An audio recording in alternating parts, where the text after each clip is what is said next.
on y allait ya anki men yendi no information men ari do jaka information na gonga jo men tubi assistance humanitaire notamment Mariama Touré fio terrain piji bui yawtama ha men public pageant hande bimbe men hewti ka gendarmerie ben non men ardiga ko andingol jama o information ji feƴƴuɗi ɗin hanki ka pageant ko information ji wona gongaji ko information ji tawata ɗi ala ƴiyal.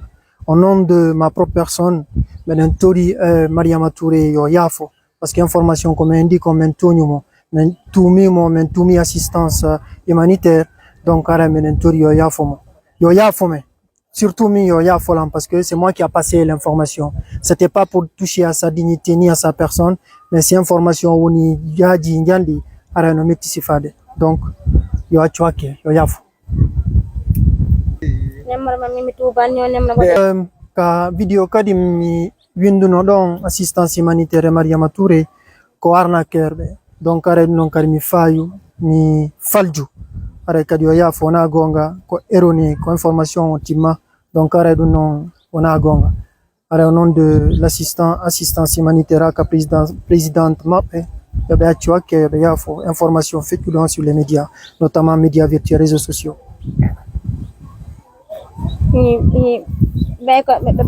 Ko moda men addi men konga hanki bermi ko moda ni komi wol bay mi hal futi mi mola do hanki fi Allah mi hellang fi Allah yafane la wona gonga adna yafane la yandi fi Allah mo tam ngane kadi adna ha mi maya wona gonga adna wala yafane la yandi fi Allah mi jeji on yandi fi Allah mi tam ngane kadi adna fi Allah yandi fi Allah mi jeji on on fou. Donc frère hanki video feƴƴiɗo men yi video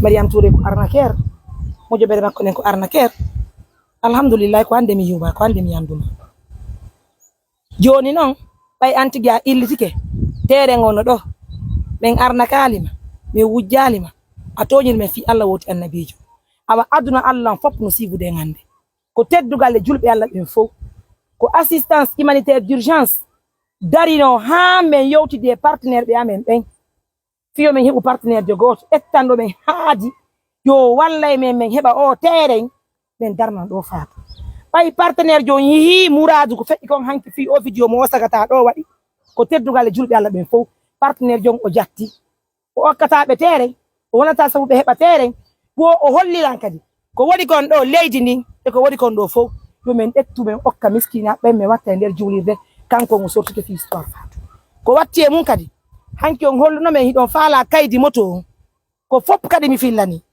ɓe hettata kaydi moto ko men jonni kon faatu ko fi dépense makko ko motoru ndu men faala hettugol moƴƴoɓere amen no andi ko honɗum wata huude motoru ndu fi tambagol miskinaɓe har ko non tume marno ko men holla musidɓe ça fait vraiment pitié de voir certaines choses hein?